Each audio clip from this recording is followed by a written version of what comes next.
E após este belíssimo painel, nós vamos agora, na sequência da nossa programação, apresentar a palestra com o tema A Importância da Transcendência nas Relações Sociais.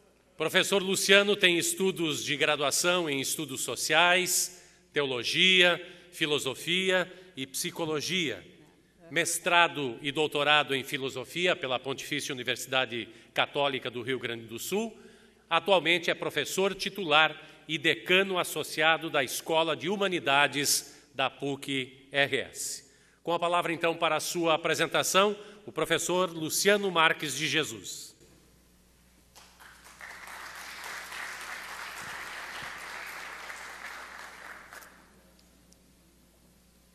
Muito boa noite a todos. O pessoal ficou olhando e disse, pô, enquanto ele é apresentado, o cara fica fuçando no celular, mas que cara de pau. A gente vive tempos realmente estranhos.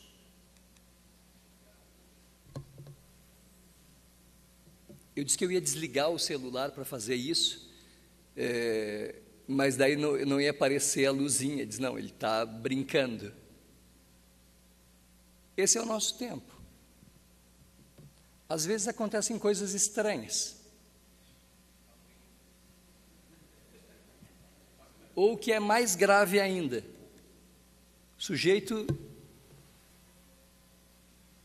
ele foi flagrado contemplando o mundo real. Uma vez nesse palco, com uma autoridade acadêmica, a autoridade disse que não se aprende ética no armazém da esquina. E eu saltei e disse, olha, eu aprendi ética no armazém da esquina, com o dono do armazém, chamado Armando Vargas de Jesus, meu pai.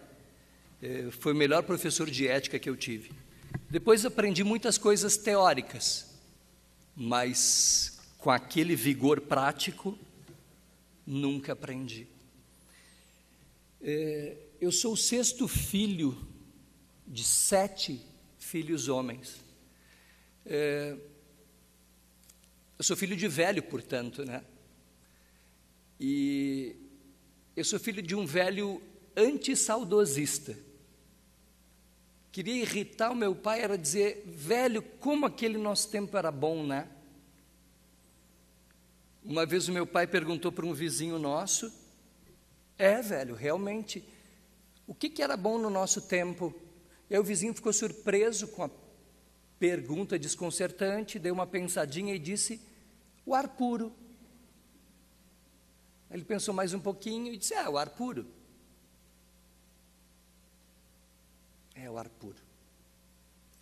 Às vezes a gente sofre de um certo saudosismo, e a gente acha que o nosso tempo é um tempo de individualismo, de estranheza. Só mudou o meio. O individualismo, o ensimesmamento é o mesmíssimo. Eu queria começar a nossa reflexão com uma história da mitologia grega que eu conto sempre para os meus alunos no primeiro dia de aula, de um personagem que foi condenado pelos deuses a pegar uma enorme pedra de mármore e rolar aquela enorme pedra de mármore até o topo da montanha. Chegando no topo da montanha, a pedra resvalava-lhe das mãos, e o pobre, desgraçadinho Sísifo descia, pegava a pedra e de novo rolava a pedra até o cimo da montanha. Aí os alunos ficam me olhando, ele está meio perdido, né? Professor de filosofia, e aí vem falar de mitologia, onde é que ele quer chegar com isso? Eu digo, jovem, segunda-feira, desperta o celular, ninguém mais tem despertador, coloca na função soneca, em vez de 5 minutos, a previsão é de 9, aí já acorda atrasado, começa a correria toda, corre o dia inteiro, vem à noite para a PUC, tem aula com o Luciano de Jesus, vai para casa, pega trânsito, toma banho, vê TV, vai dormir, no outro dia começa tudo de novo, a mesma correria, vem para a PUC de noite, graças a Deus não tem aula com ele, né? Vai para casa, pega trânsito, toma banho, não toma banho, vê TV e vai dormir.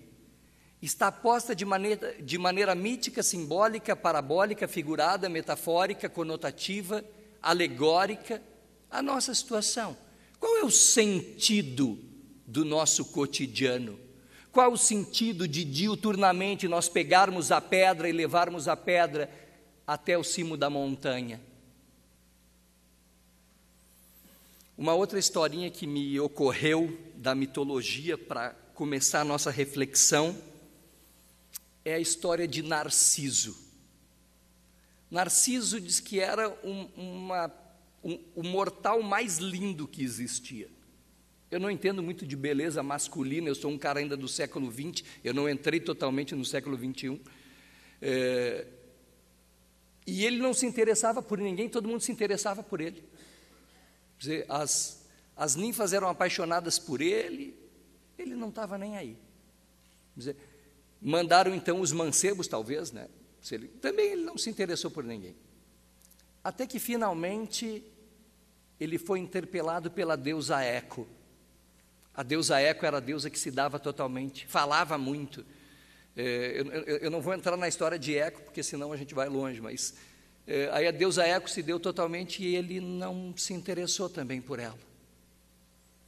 Aí, bastante decepcionada, ela se grudou e se emparedou numa caverna e acabou virando pedra e parede. Por isso que toda vez que a gente fala na direção da caverna, a deusa Eco responde.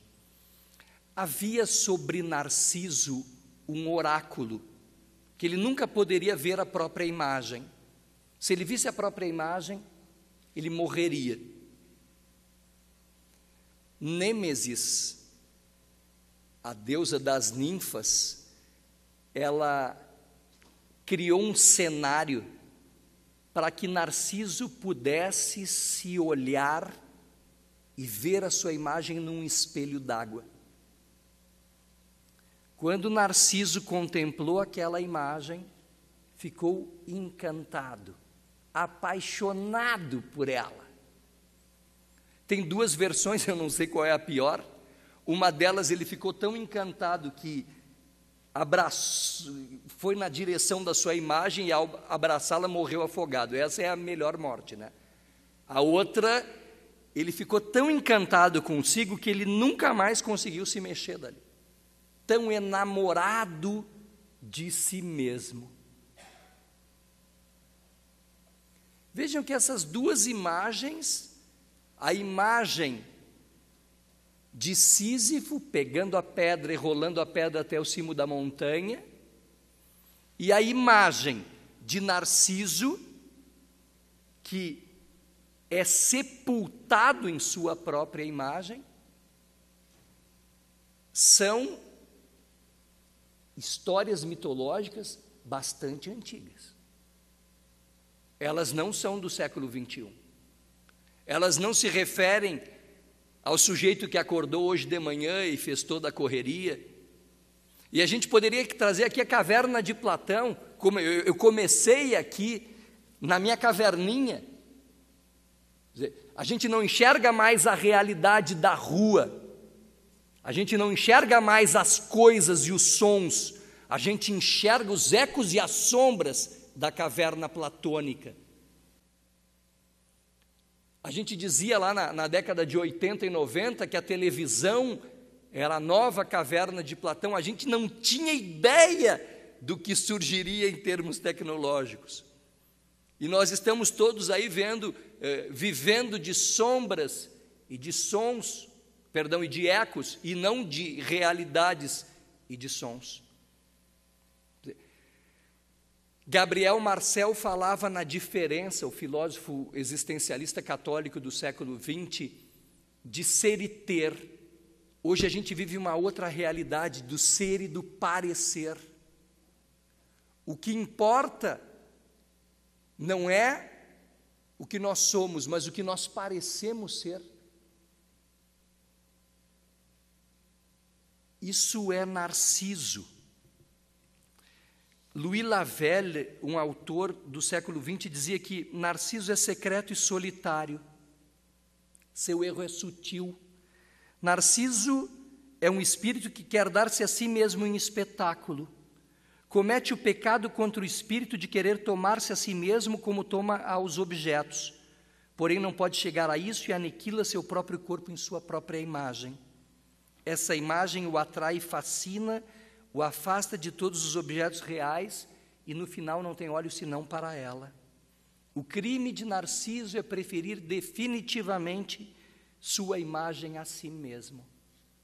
Narciso é um sujeito do século XXI. O sujeito do século XXI definitivamente prefere sua imagem a si mesmo. A possibilidade em que se encontra de unir-se a ela não pode produzir nele mais do que desespero. Narciso ama um objeto que não pode possuir, pois desde que começou a inclinar-se para vê-lo, a morte é o que desejava. Alcançar a própria imagem e confundir-se com ela, isso é morrer. E Narciso se encerra em sua própria solidão para fazer sociedade consigo mesmo. E nessa perfeita autossuficiência que espera, experimenta sua própria impotência. Inventou as expressões conhecimento de si, amor de si, porém se atormenta pela impossibilidade em que se encontra de realizar os atos que tais expressões designam. Ser conhecido, ser amado por si mesmo, não acrescenta nada para ele a pura potência que tem de conhecer e de amar. Não atua senão em aparência. Mais do que nunca nós vivemos Narciso, mais do que nunca nós vivemos Sísifo. E aí as senhoras e os senhores olham no programa e dizem sobre o que é mesmo a palestra desse sujeito? Sobre a transcendência nas relações sociais. Há muito tempo a gente vem lidando com isso. Há muito tempo a gente vem pensando nisso. A mitologia grega já pensava nisso, a filosofia grega pensava nisso, o cristianismo pensava nisso. Dom Leomar dizia que espiritualidade não é individualidade, não é um aspecto somente de ensimesmamento. E parece que nós, mais do que nunca, vivemos isso. A questão, quer dizer, Sísifo nos coloca a questão: qual o sentido do meu cotidiano? Qual o sentido da minha vida? Qual o sentido dos meus empreendimentos? E Narciso coloca a questão do ensimesmamento e da abertura para o outro.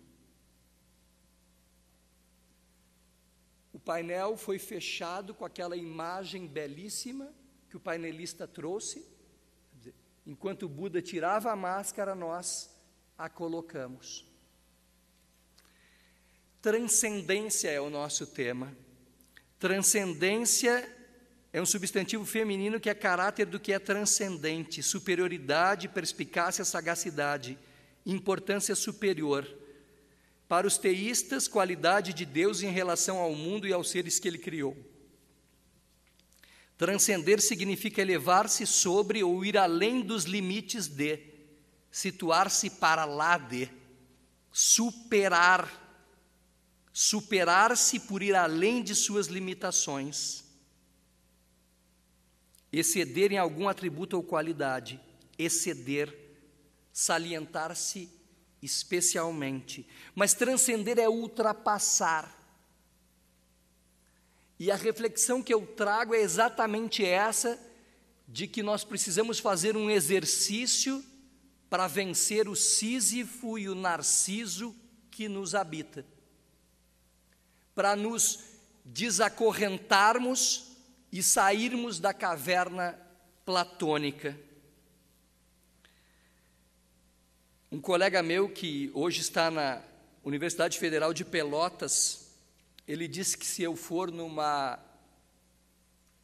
num congresso de matemática, Eu vou dizer lá pelas tantas o seguinte: sobre este teorema, Viktor Emil Frankl tem a dizer o seguinte. Ele diz que eu faço toda a volta e que no fim ou no início eu vou chegar em Viktor Frankl. E eu acho que é bastante apropriado a gente falar sobre Viktor Frankl quando a gente pensa em transcendência, e transcendência nas relações sociais. E, sobretudo, quando a gente quer ultrapassar o Sísifo e o Narciso que nos habitam. Para Sigmund Freud, a chave interpretativa do ser humano é a vontade de prazer, ou a libido, ou a energia sexual.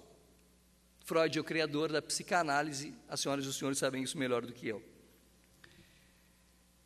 Há um autor bem menos conhecido do que Freud entre nós, que é Alfred Adler, para quem a chave interpretativa do ser humano é a vontade de poder.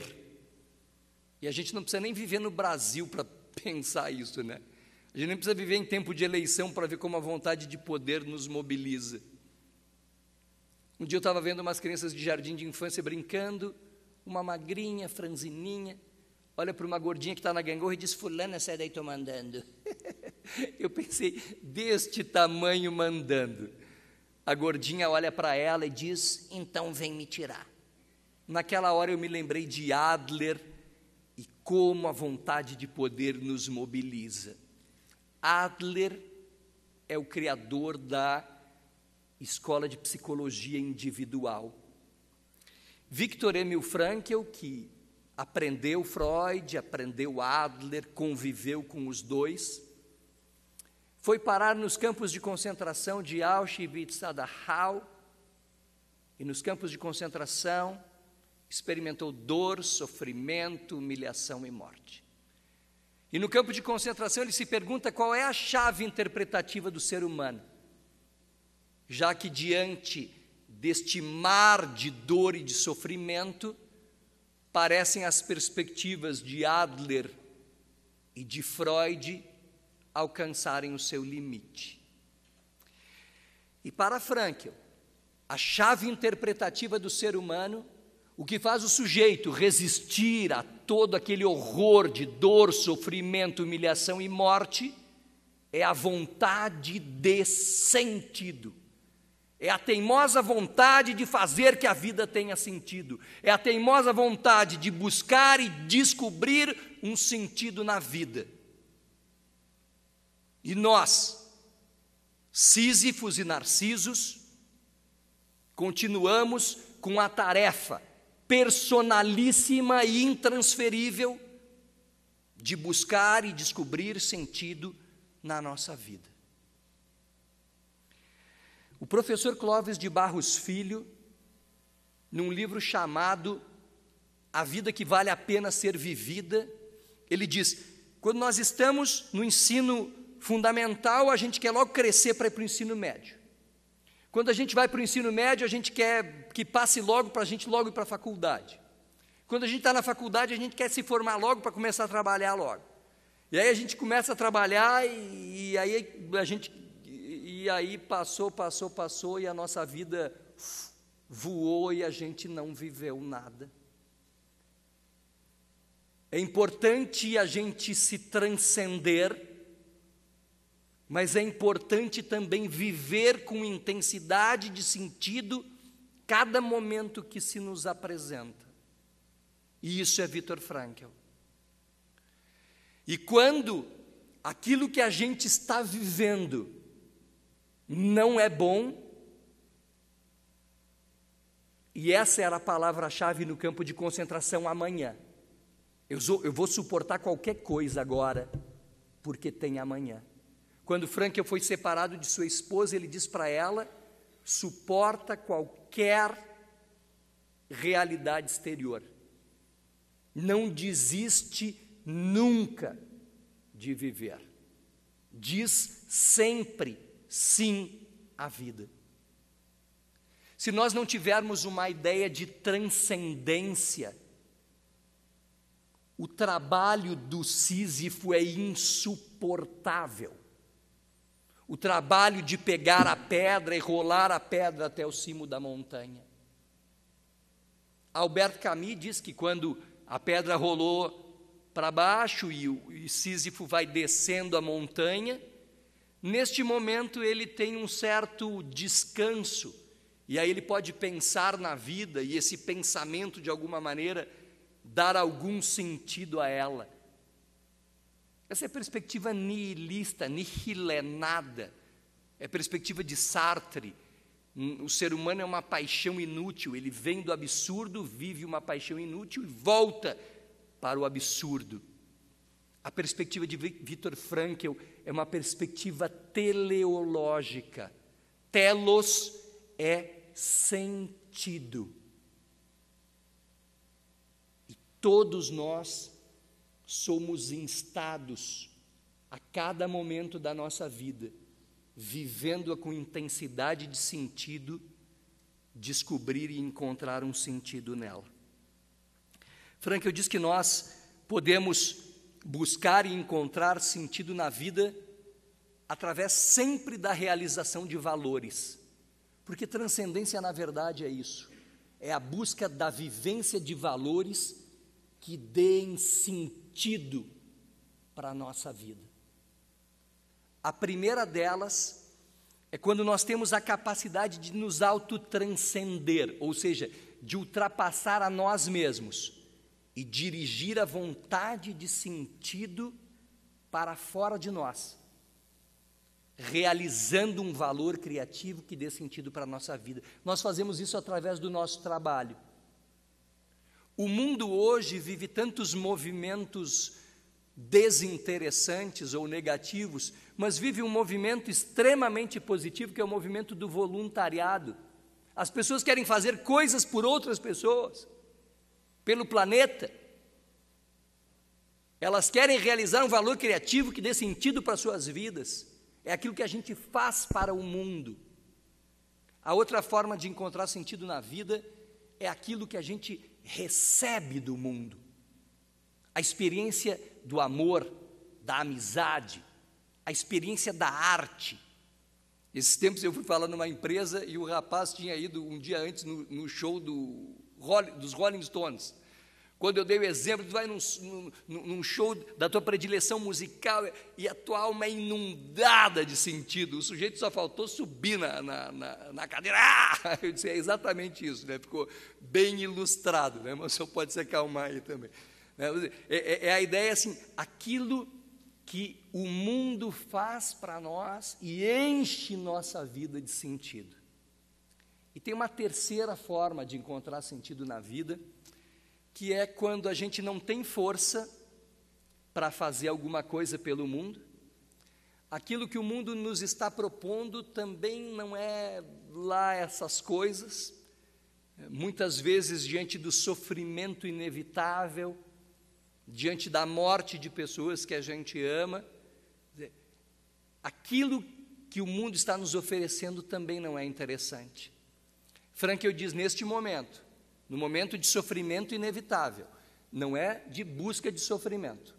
Buscar sofrer não é uma coisa que diz respeito a nenhum de nós deseja sofrer. Eu sempre tenho medo desse momento que alguém diga, eu sim, professor. Eu digo, depois a gente conversa, né, vamos ali no bar, tu divide um Doritos com a gente, né, eu te encaminho para uma psicoterapia focada, né, para tratar de masoquismo. Isso é doença.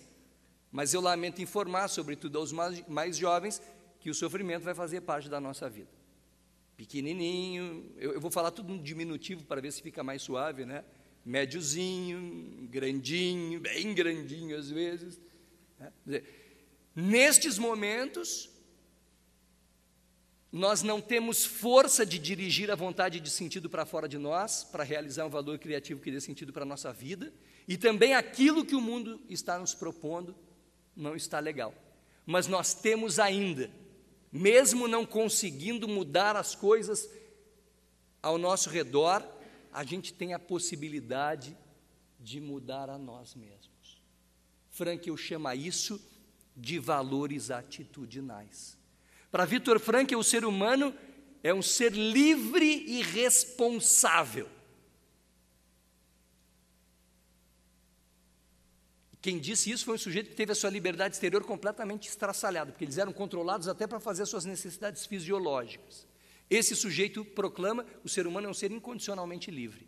Talvez a partir do consultório acarpetado de Viena com divã de veludo, a gente possa concordar que o ser humano não é livre. Mas a partir da palha suja de urina e fezes de Auschwitz, esse sujeito proclama: o ser humano é um ser incondicionalmente livre. É aquele que constrói a câmara de gás e empurra o seu semelhante para dentro dela, mas é aquele que entra na câmara de gás com a cabeça erguida, com Shema Israel ou com Pai Nosso nos lábios.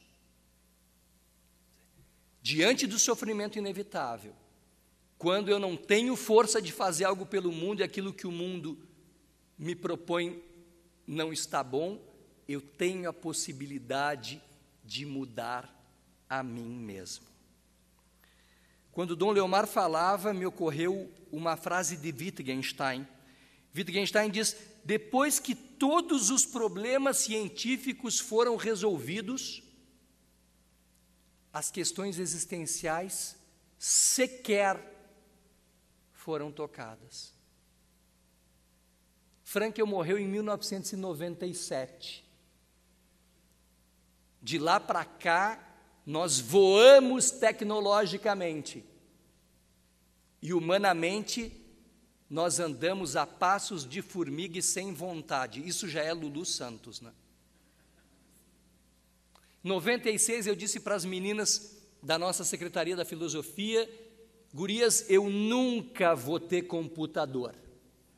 Neu, nenum, seacá, nunca. Vocês entenderam ou querem que eu desenhe?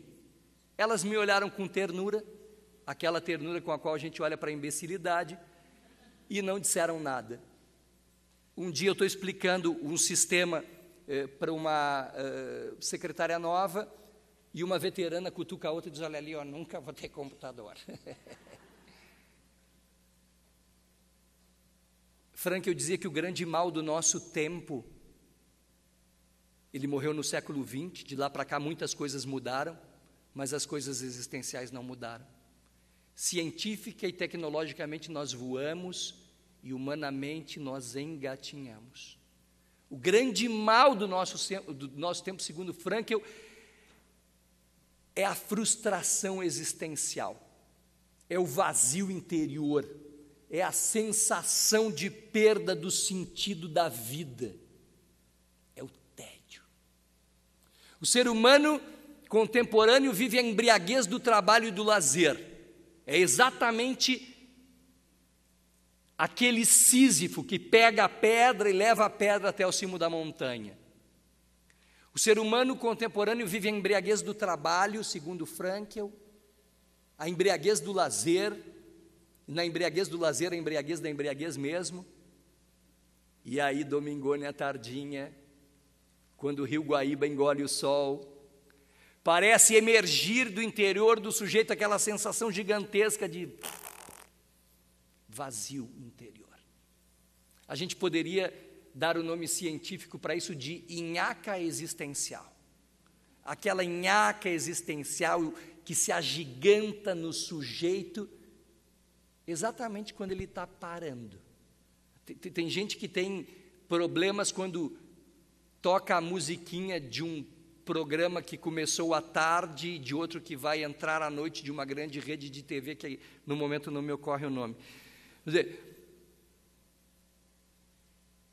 quando o rio Guaíba engole o sol, parece que se agiganta aquele vazio dentro do sujeito. Frankl chama isso de neurose dominical prolongada. Tem gente que, quando sente isso, vai para o shopping fazer compras. Eu sempre lamento informar que a gente não preenche vazio existencial com coisas. A gente pode atrolhar nossa vida de coisas, mas a gente não preencheu nadinha de vazio existencial. Nesse momento sempre tem um geógrafo gremista para dizer: não é rio Guaíba, é lago ou estuário. Todo mundo sabe que é lago ou estuário, né, gremista? Só que é lago ou estuário, rio Guaíba. Isso é lei municipal de Porto Alegre, né? O nome daquele fenômeno hídrico é lago ou estuário, como quiserem, Rio Guaíba, né? Aliás, o Sol de Ícaro tem mais poesia que o de Galileu. Mas vamos voltar para cá. A nossa sociedade contemporânea parece propor o seguinte: o ser humano trabalhando ele ganha uma grana, ou fazendo outra coisa ele ganha uma grana. O professor velho precisa de lousa, né? Nem que seja imaginária, né? Com a grana ele compra uma série cada dia mais sofisticada e diversificada de bugigangas. Com essa bugigangada toda ele fica extremamente feliz. Feliz ele trabalha mais, ou faz mais outra coisa, ganha mais grana, compra mais bugiganga e fica mais feliz. Aí algumas caras céticas me olham e dizem: agora eu entendi qual é que é desse louco, né? Fez toda essa conversa, começando lá na mitologia grega, para vir contar-nos, ao fim e ao cabo, a história da carochinha de que dinheiro não traz felicidade. Não! Do ponto de vista infraestrutural, o dinheiro é imprescindível para qualquer empreendimento. Para a gente morar, se locomover, estudar, morrer, precisa de dinheiro. Então, eu não estou contando a história da carochinha. De vez em quando o aluno diz: professor, mas um outro mundo é possível. Até tu ir para esse mundo, querido, vai precisar de grana, senão não vai ser assim no mole. Então, eu não estou contando a história da carochinha.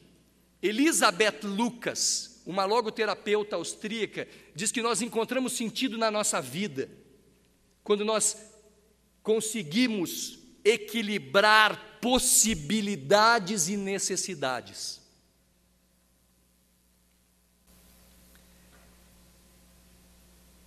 Num dos estágios que eu fiz para a faculdade, a gente pegava a gurizada da Vila Cruzeiro, botava num ônibus, levava para o Amparo Santa Cruz, em Belém Velho, e lá a gente fazia uma colônia de férias.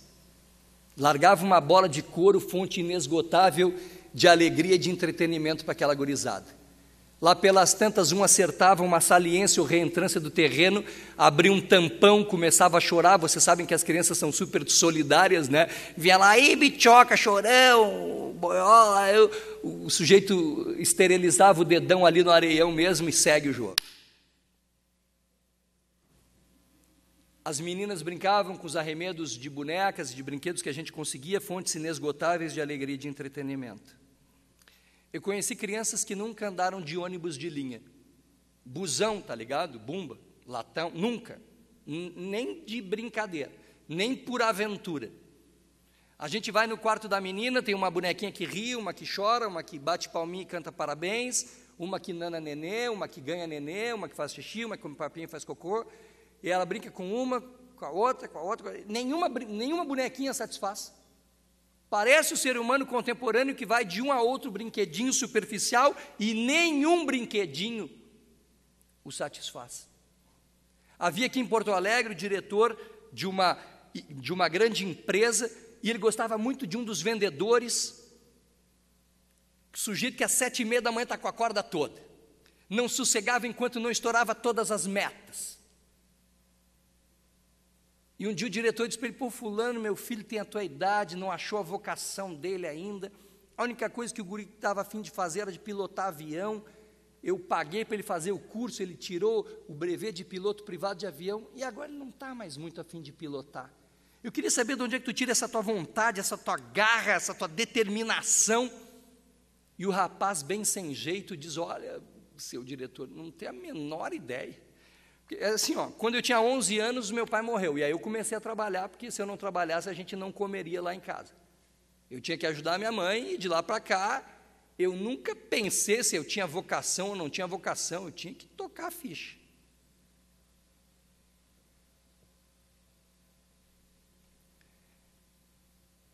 Para a menina das múltiplas bonecas e para o para o filho do diretor, as possibilidades elas vão passando como um carrossel. Agora não quero, agora não quero, agora não quero. Para o vendedor, para a gurizada da Vila Cruzeiro, as necessidades são múltiplas. E a possibilidade, quando ela passa, ela é agarrada com unhas e dentes. Elizabeth Lucas diz que na Europa, as pessoas com mais dificuldade de encontrar sentido nas suas vidas são as mulheres jovens e ricas. São as pessoas que têm mais possibilidades e que não têm necessidades. Como eu estava me besteando ali no celular, eu não vi como eu fui apresentado, mas eu fui aluno do professor Odone José de Quadros na disciplina de Introdução à Filosofia. E a partir da aula de Introdução à Filosofia do professor Odone, eu resolvi fazer carreira na filosofia. O professor Odone era professor dessas coisas desgraçadas que eu sou, né? Eu sou professor de filosofia, fui professor de religião, de ética e cidadania, então a aula é assim, sexta de noite, sábado de manhã. Ser professor de filosofia e de religião é que nem na churrascaria tu seres aquele garçom que vem com 3 espetos, né? Coelho, codorna e mareco, ninguém quer, né, velho? Vocês já viram que o garçom da picanha, o cara pode ser um psicopata, antipático do inferno, não está nem aí, que é picanha, quer, né, velho? Não quer, vai te ralar. Então a gente precisava se virar, né? E o professor Odone era professor dessas coisas aí que eu sou. E aí um dia o professor de biologia resolveu tirar uma ondinha com a cara dele. E aí chegou lá na sala dos professores, o professor de biologia pegou o livrinho de biologia que jazia por ali e disse: meu filho, paga esse negócio aí de sentido da vida, valor da vida, dignidade da vida e da pessoa humana. Vou te ensinar aqui o que é vida. E aí começou a ler o sumário para ele. Aminoácidos, proteínas, ribossomos, mitocôndrias, outras organelas, RNA, DNA.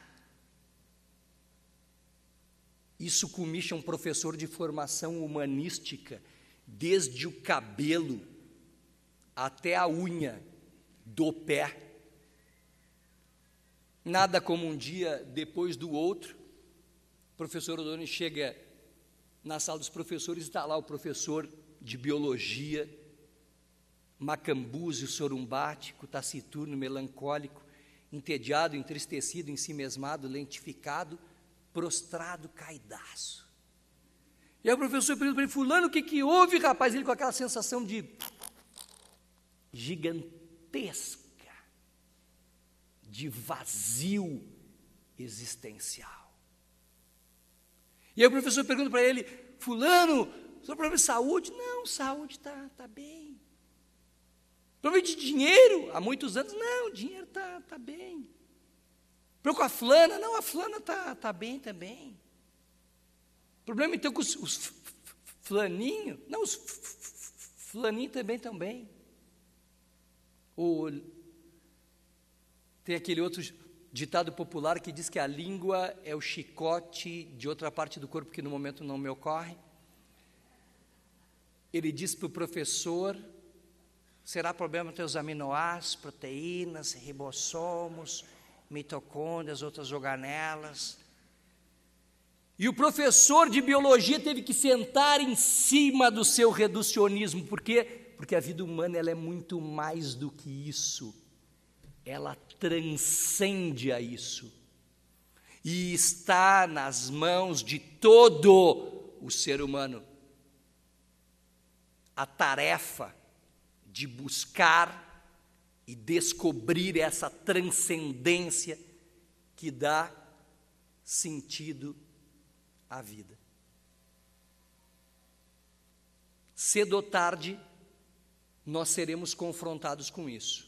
Está tudo bem e está o vaziozinho.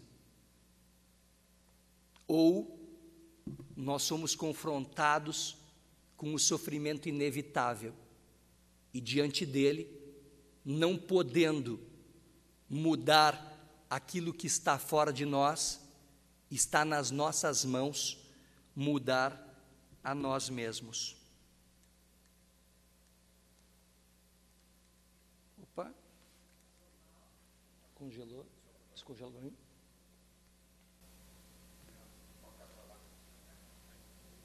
Agora foi.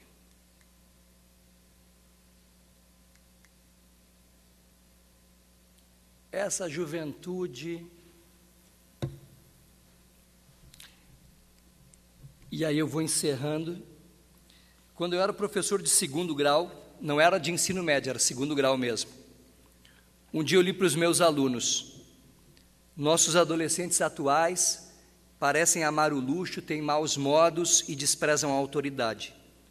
São desrespeitosos com os adultos e passam o tempo vagando nas praças. São propensos a ofender seus pais, monopolizam a conversa quando estão em companhia de outras pessoas mais velhas, comem com voracidade e tiranizam seus professores. Eu perguntei para eles quem disse isso, e em uníssono eles me disseram a irmã Gertrudes, que era diretora do colégio. Eu disse: não foi a irmã Gertrudes. Então foi o Francesco, que era o coordenador do segundo grau. Eu disse: também não foi o Francesco. Então foi tu. Porque essa conversa é uma conversa da diretora, do coordenador ou do professor. Eu disse: não, isso foi dito por ele nada escreveu, Sócrates, no século V antes de Cristo. Então, quando a gente acha que a adolescência é, como diz o pessoal da psicologia do desenvolvimento, um construto contemporâneo, eu sempre digo sim, contemporâneo a nós, a Sócrates. Eu já imagino o homem das cavernas dizendo para o filho: levanta esta perna daí, vagabundo, e vai trabalhar.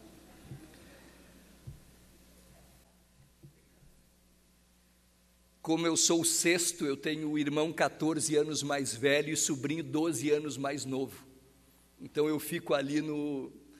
Quando meu sobrinho tinha 18 anos, eu tinha 30 e o meu irmão, pai dele, 43. Então eu ficava ali levando chumbo de todo o lado. Um dia está o meu irmão querendo matar o guri. Eu vou matar esse guri desgraçado. O que ele fez? Ah, meu carro! E eu disse para ele: quantum mutatis habilo. Aí ele ficou mais brabo ainda, né? Eu estou aqui num ataque de fúria, vem esse abobado falar em latim, né? Eu disse para ele: quanta mudança desde então. O que tu está falando, cara? Eu digo: não, eu estou mexendo aqui nas minhas memórias infantis. O que tu fazias com a Rural Willis do nosso pai. Eu acho que até eu vou narrar essas memórias para o meu sobrinho. E aí então ele me falou amorosamente, como os irmãos são, né? Na verdade, o irmão é o nascimento do senso crítico, né? O pai e a mãe dizem: ai, que amor. O irmão diz: tá uma porcaria, retardado, bota sai fora, né, meu filho? E aí ele disse: te mato, né? A gente esquece rapidamente que a gente foi jovem. E a gente esquece que o ser humano de outros tempos, ele é muito mais semelhante a nós do que nós gostaríamos. E sempre o ser humano de todos os tempos foi este ser em busca de sentido. E esse ser em busca da transcendência que dá sentido à vida. Pela enorme paciência de vocês comigo, muito obrigado.